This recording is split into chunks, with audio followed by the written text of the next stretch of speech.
the reality is that multiple factors contribute to people not seeing return on ad spend. Do you have a blender at home? Like you can blend bottles. There are people who, because they've gone to Big Brother of Nigeria, for example, it doesn't mean they're opinion leader, because their opinion may not count for shit. I may not.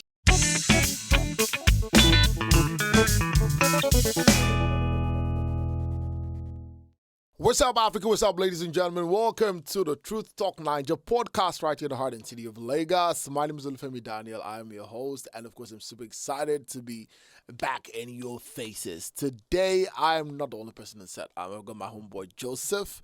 What's good, bro? How you doing? I'm pretty fine today. Good, really good. So, today we are going to be discussing marketing, all right? The controversy surrounding marketing. We have a very special guest in the building. He's a marketing expert, a senior marketing executive. He's known across the globe, of course, one of the top 5 in Africa. These guys are the people who, when you go and meet with your marketing plan, they'll tell you that there's no money. You know, those kind of people, right? People know him as LadiSpeaks, but ladies and gentlemen, we've got Mr. Israel Ogunshay in the building. How you doing? I'm doing very good. Good to be here. Chop knuckle. Money knuckle. All right, so I mean, today we're going to be talking a lot about the future of marketing in Nigeria, you know, navigating the whole change of controversy. So first off, how long have you been in the marketing field? Pretty much. I've worked in marketing for 12 years now. Okay. So I've spent the last 12 years of my life doing marketing and comms. Pretty much in different countries in Africa. So. Oh, beautiful. I see. And how has that been so far? I mean, when you love something, when you have natural flair for anything, I think you enjoy it. I mean, I've spoken with you now like in a couple of minutes now, and I see like you have flair for talking. Definitely. So I'm sure you'd enjoy I it. enjoy So it. for me, I mean, I think in the last 12 years I've enjoyed doing marketing. I think it's something that comes to me naturally, and I think one key thing that is like the most outstanding thing is I have very deep passion for understanding why people do what they do. Right. So and that's like the baseline of one thing we do in Marcoms. Okay. So before we delve into the nitty gritty, right? Just to let you know, guys, this podcast is proudly sponsored by Shamash Luxury, right? So check out our handles on the screen, and of course, get the visitors right there at Shamash. They will massage the devil out of your body. All the stress that you have, you know, is gonna be. So Joseph, let's have you, right? Okay, Joseph Adegwa here, and it's so nice to be on the podcast show today alongside, Femi Daniels is a big seller. All right, and yeah, so Femi, thanks for saying giving Shamash Luxury a mention because the podcast is actually being sponsored by Shamash. I know I'm here to learn, so I'll definitely learn a lot from Femi Daniels. So we have digital marketing.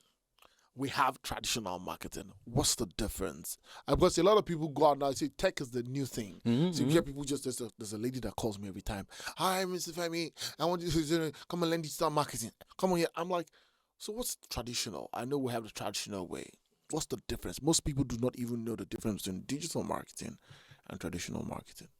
So I say this all the time, yeah, and the simple difference or the singular difference between traditional marketing and digital marketing is simply the online factor. Okay. So digital marketing just has to do with doing marketing online over the internet. So every marketing activity, every marketing process you do over the internet is digital marketing. Yeah. And every other marketing activity you do, every marketing action you take that is not centered online, that is not directed online, or that is not to capture consumers online or to reach out to consumers online via the internet is traditional marketing. So, and to now go deep dive into it, traditional methods or channels would include radio, would include TV, billboards, out-of-home advertising, etc. In-store advertising, retail. Fantastic. But for online, that's where you have big brands, the top 4 brands online. You have via email, via social media channels, via your blogs, etc. Things like even podcasts like this. Yeah. So that's the affiliate marketing is also part of it. Yeah, affiliate marketing is also part of it online. But affiliate marketing, channels like affiliate marketing can be both online, can be both offline. I mean, I remember when I got out of school then, and I had this so-called job interview that I was invited to. unknowing to me, it was a network marketing system that I was being called for. So, I mean, and what's the network marketing system? They're very popular. I don't want to mention their name. Bring one, bring one, yeah. Those people are scammers. I don't know if it's scam before. When they tell you, some people that their letters have like 3. They're the same letters. I don't want to call it. You understand? But they tell you that you pay 5,000 to get 20,000. Pay 10,000, bring 2 people. Is the money from those 2 people that will bring those people bring another 2 people? Is that really a proper? Is that a legal way to make money? Is that legal in marketing? So technically, yeah. The funny thing is, it's actually pretty much standard. It's network marketing. In some cases, some of them are also doing affiliate marketing because from the product that they are helping large organizations. If you study these guys very well, they sell products.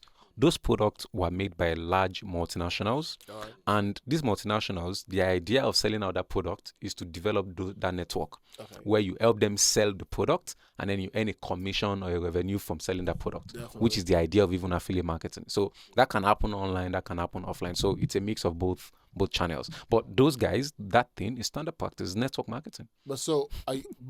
Why is there nobody to check them when they check out with people's money? I mean, people have died from putting their investment into this schemes. Is do your own research. You have to do your own research at the end of the day. I mean, because have they scammed you before? Me? So I enjoy going to their meetings. I enjoy going to their seminars. Actually, I mean, when I go to their seminars, I learn a lot. I just go there and I have fun. I already know the end from the beginning. So at some point, I was an early school graduate. So at some point, I just go there and I'm listening. And then money from them one time. Did you participate? No, I didn't even participate. That's the funny thing. You know, the crazy thing is that they're always shocked, like, this guy's paying attention. But I'm learning a lot from them. I mean, they're so persuasive. Yeah.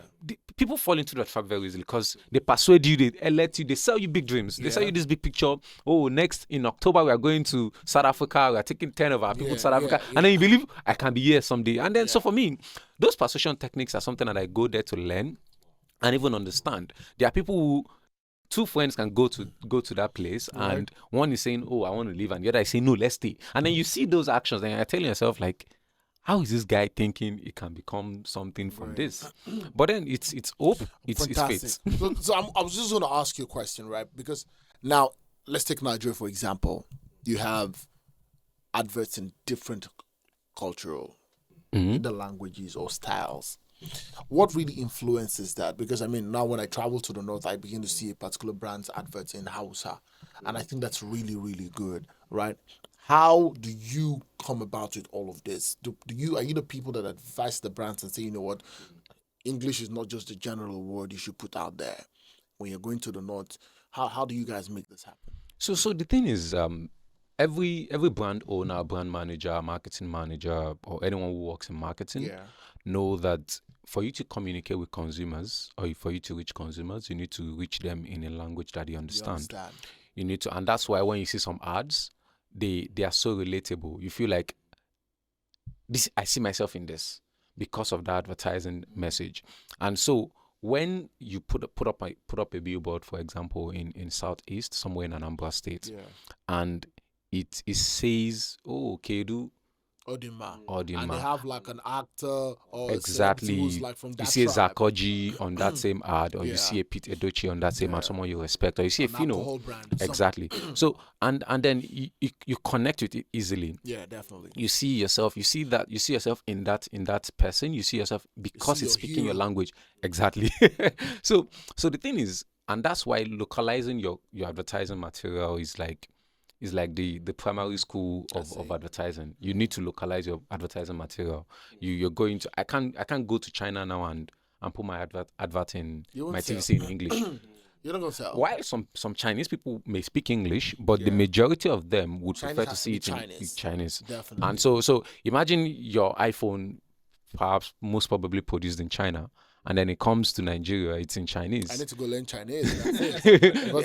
Because I won't be able to connect with you won't be able to use the device. So and that's why you see these things happen, that you need to localize your brand, you need to localize your brand message, you need to localize your advertising, you need to localize anything that you are, because the key thing with communications and marketing is connecting with consumers. Okay. How do we connect to consumers? How do we reach out to them?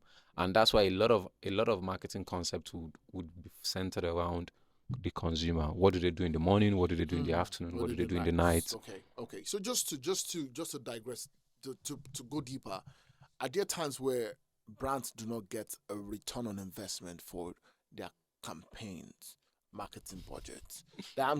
So I also, like, I work with brands, and sometimes we sit down in these meetings, and maybe because they did a digital campaign, and like, we didn't get value for our money. What happens in that point? What's the missing link? What's that chest that you moved that gave you a loophole here? So after time, I don't think brands would get return on their ad spend after time. Why do you invest that kind of money and don't get half? So the thing is that there are multiple factors to it. With digital marketing, we've seen a situation or a channel where we can measure our advertising efforts. All right. With traditional marketing, it's a bit difficult to measure. While we can measure, we can post-measure. All right. But with digital marketing, while the advertising campaign or the marketing campaign is ongoing, you can measure. You can say, 1 million people saw this video, and out of these 1 million people, 10 people reached out to us directly from the video. We can measure. Yes, we can measure with digital marketing now. But if you put up a billboard somewhere on Third Mainland Bridge, you cannot measure how many people saw it. We have estimates. We say, the footfall here is 100,000 people drive past this place. But you cannot exactly say that 10 people saw it and then went to our website to make an order. So the reality is that multiple factors contribute to people not seeing return on ad spend or return on digital spend or marketing spend. But the most important thing that I see is that there's always that lack in connecting with consumers. When you experience this, you would always see that the advert does not speak to consumer. It does, perhaps there's a misconnection or disconnection with consumers. There's a misalignment with consumers. Something is off. I mean, and I say this to people all the time. People don't want to get sold to. I don't want to get sold to. I scroll through Instagram. I don't want to get sold to. I don't want to see something that says, "Come and buy this." But if you're my friend, and then you tell me, "Oh, I'm enjoying this smartphone. I'm loving it. It's amazing." I'm asking you, what kind of smartphone do you use? You're already getting interested. Exactly, I'm interested but you're not selling it to me. You're not just telling me about your experience. What kind of marketing do you call that? So that I would say that is word of mouth, referral. And the idea is that, so there are multiple factors that can make brands not get return on investment when it comes to their marketing efforts. But one key thing that ties it, that would always ensure that you get some return on investment, is when you do research. Okay. I think that's one thing that I've seen, with the advent of everybody can now do their ads on Instagram, everybody can now do their ads on Facebook, run it on Twitter, on Snapchat. Yeah. People are no longer doing research on the kind of content they're producing.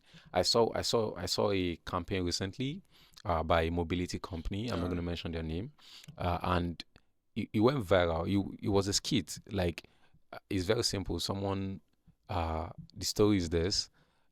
I'm entering a cab. I'm entering a cab, and there's, in this skit, they're showing my village person, my uncle.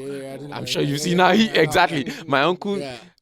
My uncle. The guy was about to have an accident, and he had to call his uncle. "Oh, this is not my own. No, he's a cab. He's a cab. He's a cab. It's not my own." He said, "You didn't talk now. You didn't talk now." Village people vibes. Now, the thing is that, if I'm describing it, you're getting it immediately because it's memorable for you because it's relatable. Yeah. Like the average Nigerian. And they capitalize on that village people. Exactly. It's narrative. A village, that narrative, like, it taps into our subconscious. It's something that we relate to. We know it. So just to give an example, there's a trend that's happening right now about a particular church. I'm not going to mention. Exactly. So let me say something. When you hear people talk about steez, you had this guy, Skiwi, went to do a song. Steez, Escaladinga. That is how people just ride on what's happening. And leverage on it. So I totally get it. But I wanted to ask you, influencer marketing, is it really viable? Where I have a list of actors, singers, and I want them to come, and influencers. Is that really, does it really matter? Does it give return? Like in marketing, that personality of the person, does it really influence the sale of the product that you're trying to make this person market for us? So there's a female artist in Nigeria, probably the top female artist in Nigeria.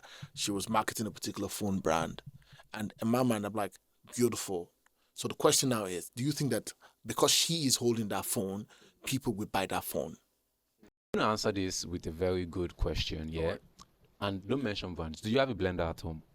Like you can blend bottles. You have a blender, right? Yeah, I do. I do. Now, there's one brand they always mention. That's what I'm going to. That's what I'm going to. That's what I'm going to. Blender is blender. I'm not going to mention. In fact, I use that blender to make pounded jam. I'm so angry at those blender. If you don't, they will tell you, I have oil, I have this on there, and I have my something blender. I'm like, why must that blender? So now people are like, if you can't buy that blender, if you don't buy that blender, you've not done anything. No, that's exactly how influencer marketing works. And that's why I asked the question, do you have a blender at home? Because you know what? My wife woke me up on a Saturday morning and she's told me, oh, you know what? I want us to buy this blender. And in my head, I'm like, what's wrong with the blender at home? I'm like, and then we drove all the way to somewhere in Ikeja and then to buy this blender. And guess what? This was Saturday morning. Yeah. I got there. We went there super early. I saw about 5 other people waiting. The store hasn't opened yet. But they're waiting for the blender. They were waiting to buy from those guys. Most of them are women. I saw 2 men too. But then definitely you must know that they have a woman. It's the wife that you must buy this thing today. If you want to have peace in your house, go and buy it. So for me, yeah. And that's how influencer marketing works. Right. Influencer marketing is leveraging on existing opinion leaders to drive awareness about a product, to drive consideration about a product, to drive even buyer intent about a product. Okay. So before, the interesting thing is that you mentioned the case study of a smartphone, yeah? There are a lot of people, I can assure you that there are a lot of people who, because of that lady, that topmost lady, using that or being representing that brand, they would be interested in buying that device. Now, and that's why we confuse it. We think that device or that approach is for people like me, yourself and myself. People like yourself and myself, for a smartphone, we have the kind of smartphone that we want to use. True. Because perhaps it's a status symbol for us. Perhaps it's a lifestyle for us. When the smartphone releases the next one every year, you jump to the next one. You perhaps would have a tablet at home. You have a Mac at home. You have these kind of things that you use because perhaps it's what you like. But there are people who they are aspirational. They perhaps that device would not be priced at the same price range that we use our device. So those kind of people, they see that kind of person using it, and then they believe if this person can be using it, I also should be using it. And so for me, I believe that influencer marketing works. But, however, I see a lot of mismatch, or I see a lot of zigzag, igiaga that happens with influencer marketing in Nigeria, and it's very common with there are a lot of gift card companies, crypto companies. They are going amiss with how they use influencers, and that's why you see people don't really get influenced by it. You see an influencer and you're looking at the product, like what's the correlation? The correlation is not there. So and also one thing I say to people all the time is they are influencers, they are amplifiers, they are opinion leaders. All right. So not every popular person is an influencer. True. Not every popular person is an opinion leader. You're right. There are people who, because they've gone to Big Brother of Nigeria, for example, it doesn't mean they're opinion leader, because their opinion may not count for shit. I may not care about their opinion. I'm like, what are you, so what? And so, because you're using this in your house, does that mean I should use it? But there are people who, because they're using that product in their house, I would want to use their product in their house. Professional chef right now who's telling you that this blender is working. Exactly. And it may not even be a professional chef. If she's a food influencer, she makes a lot of dishes. She teaches people how to make dishes. She shares their meal prep plans. She shares their meal plans. People already believe that she knows what she's doing with cooking. So when that kind of person is saying, I'm making my next meal with this blender, you begin to believe that if I want to make this meal, if I want to make my jollof rice, perhaps I should use this kind of blender. And then also, one key thing that is missing with why people fail with influencer marketing, bad products. bad products. A lot of these influencer marketing products that influencers in Nigeria publicize, they have terrible product experience. We mentioned the blender earlier. That blender can blend anything. Can blend the bottle. Can blend ice. Like you blend the bottle to powder. Wow. And that's superior product experience. No, I'm not mentioning yet. Well, just to cut you there, so that we can start wrapping up gradually. I was going to say something. Now, here I see brand loyalty here. Now, I'm going to make there's a particular phone brand that most people in the world use, and every year they release a model. Mm-hmm. Now, what's the thin line between the people? What do you say are people loyal to the brand, or just wanting to? I don't know how to even put this. What's that thing that makes them want to upgrade every time? Whereas we have some other people who don't care about this brand. What is the difference between people who, if you like, release something 17 or something 16 is out? There are people who every year they change their phone. And there are some people who don't really care. They'll stay with other brands. So what's the difference between there's one phone brand and their other phones? There's one car brand, like Benz. They tell you it's Benz and other cars. It's iPhone and other phones. What's the difference? What when it comes to it's the particular drink and not the drinks? Even when it comes to fizzy drinks. So what's the difference between that perception? Because I personally believe that marketing first is perception. When I mentioned whiskey, there's something that comes to your mind. You might not be able to tell me, but there's a perception you have in your mind. Absolutely. When I mention portable, you might not be able to explain to me, but there's just a way you feel. When I mention Benz, there's a way you feel. And when I mention Korokwe, there's a way. So what is that thing that makes us have one brand and others? What's it? So this smartphone category you mentioned now, yeah? Do you know that would it interest you to know that in Nigeria right now, there's a smartphone that majority of big men are using. There's a smartphone brand that majority of big men are using, and it's not this phone that you're describing. Okay. It's not. Now, this phone, as like my phone now, if you combine it into two, you can flip it. Yeah, okay, you're right. I know. That's if you go to Abuja, go to Lagos. After that one is the next one. Yes. Yeah. Now, if you go to Abuja right now, most men use that phone. Most men will use that phone. Then. Even in Lagos, men I know men that use this phone. They use the phone. Yeah. Now, they first use the one that used to cover like this. Yes. And now they move to this one. Exactly. So now the point is that social identification is a thing. Okay. People want to get identified socially by some symbols. Yeah. If I'm at the airport lounge and I put on my laptop, I open it on my laptop just to do some work, and you come into the lounge as well, and then we have the same laptop model. If you see mine, you smile at me. Yeah. And you perhaps would say hi. And we both say hi. There's just something that connects, like because social identification. Yeah. Exactly. So that's something that these brands build behind their brand. That if you're not using this brand, you are not this person. And that's why there's people connect easily with people that use their brands. Okay. Smartphones, household appliances, educational institutions. Yeah. We go to if we are both alumni of Harvard, it's a conversation starter. That I went to Harvard, you went to Harvard. Exactly. We just have a connection. So social identification is something that brands are built over time. Brands who know it, they've built it over time, and beyond the product in itself. So every kind of product that they will release into the market, the brand is the one driving it. The brand is the driving force behind it. So, and for me, I say this all the time, that investing in your brand, building your brand, while it's a long-term, it has long-term benefits. It supports every other thing. Like you said now, Portable. You mentioned Portable as a brand. Portable is an artist as a brand.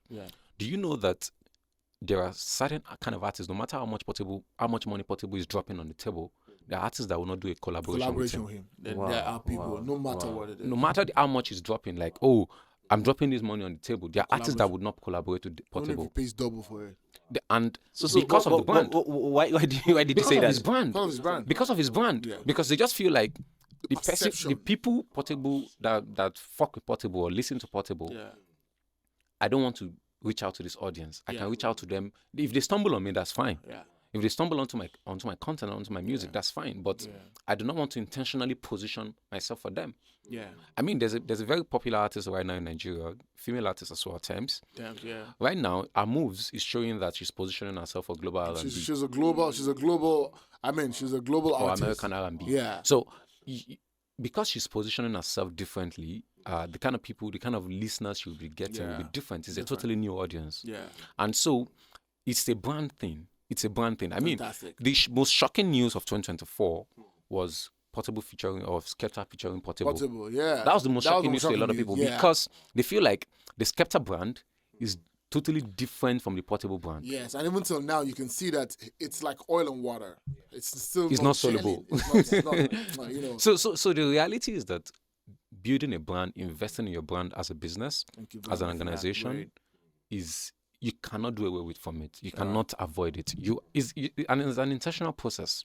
It's an intentional process. It starts from associations, who your brand is associating with, who you are associating your brand with, and that's where influencer marketing comes into play.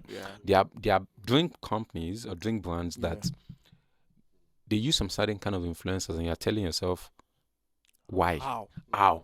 Like why? You understand? Like There's no correlation. There's no correlation because association also enhances brand status. Fantastic. And that's why the kind of phone, there are some places that you go to, the kind of car you drive makes a statement. Yeah, it does. The kind of phone you use make a statement. The kind of AirPod you use make a statement.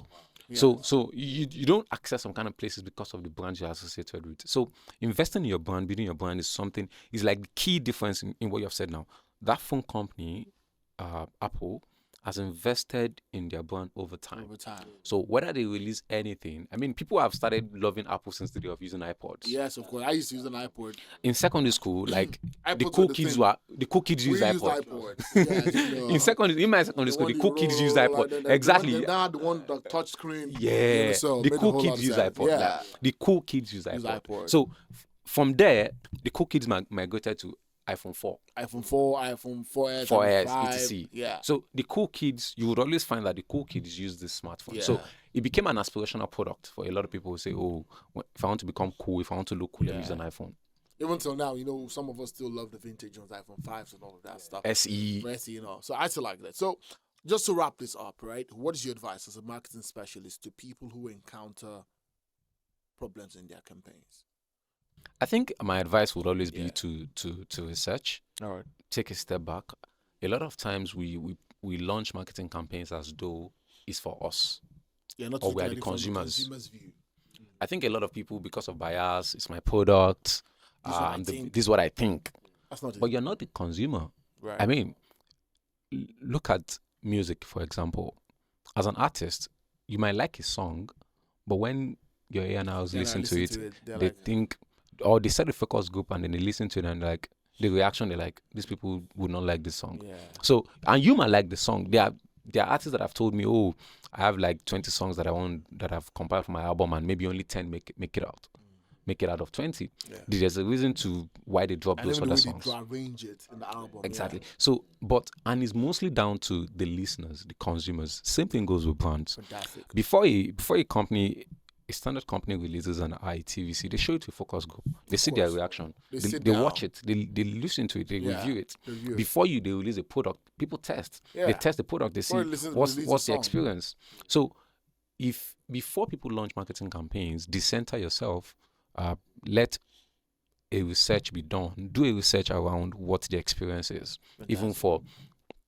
And then there's something that is very common these days. People do advertising, especially digital advertising. You're doing Instagram promotions, for example, and then you text them. You see an ad on Instagram. You text them, and then they don't reply you until hours. They tell you they will send a DM. Send a DM. Like, a waste of time. It's a poor experience. Yeah. And so people will now say, "Oh, I'm doing ads, but it's not working." Your experience, your product experience has to meet up with the ads that you're doing. Definitely. And that's like a major mismatch with a lot of businesses nowadays. The product experience is subpar. So if your product experience is subpar, love Apple, their product experience is up there. Yeah. I mean, there was a time people believed that with an iPhone, you can't get a virus into your device. Mm-hmm. Yeah. See, people who still believe it today. Till today, even though there's a virus, it doesn't affect your stuff. Yeah. You understand? So the product experience, it boils down to product experience. So whatever marketing, and even product experience is part of marketing. Product development, product research is part of marketing. These are marketing actions, marketing processes. So you need to ensure that your product experience is up there, alongside your advertising, alongside your communications, alongside your proposition. Okay. And I think that, let me close on this saying that people build products, build businesses, and they don't have a single-minded proposition for the consumer. What do we want the consumer to know?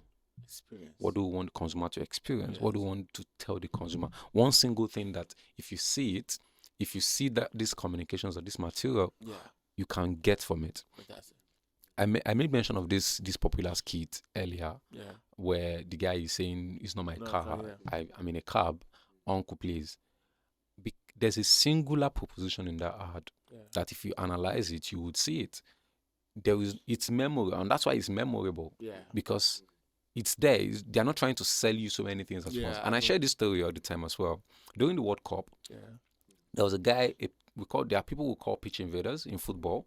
They run onto the pitch. They want to hug the celebrity. Want to take a picture with the celebrity, with the players. There was a guy who ran onto the pitch, and in the front of his shirt, he had maybe "End the War with Ukraine" or something. At the back, he had supporting queers. He was a queer advocate. Was encouraging the LGBTQ community. In his arm, he saved the children. In the other arm, maybe saved the dolphins. He had so many messages. And then everyone is like, what exactly are you telling us? Like, I'm confused. I'm seeing different messages. So and that's what a lot of us do with businesses. We communicate so many things to consumers and people are confused. They don't even understand. They don't even know what exactly is this brand telling me. This blender brand has just one thing. We can blend it. It can do anything. Put stone to blend it. Fantastic. Thank you so much, LadiSpeaks. Ladies and gentlemen, I hope you heard this. This just to wrap up. I remember growing up, we have this brands. When we're growing up, that you listen, there was this brand that used to do Extra Cool one time. Yeah, absolutely. Dairy, talking to the girl. There's a dairy. Go outside. Yes, go outside, look at the sun. So those are, I feel like people tell stories that connect. You understand? There's a telecoms brand right now. They have a red color. Like their stories tell family. Relatable. It's relatable. And it was really good talking to you. It was really good talking to you. Ladies and gentlemen, that's it right here on Talking Marketing today. We had LadiSpeaks in the beauty and it was amazing. I hope you learned one or two. Go to the comment section. Let us know what you think. Shout out to Shamash Luxury, the sponsors of this podcast. Of course, this is proudly brought to you by Bracken Studios. My name is Olufemi Daniel. And of course, I've got my homeboy Joseph right here. And until the next episode, we see you. Guys, it's bye for now. All right. Cheers.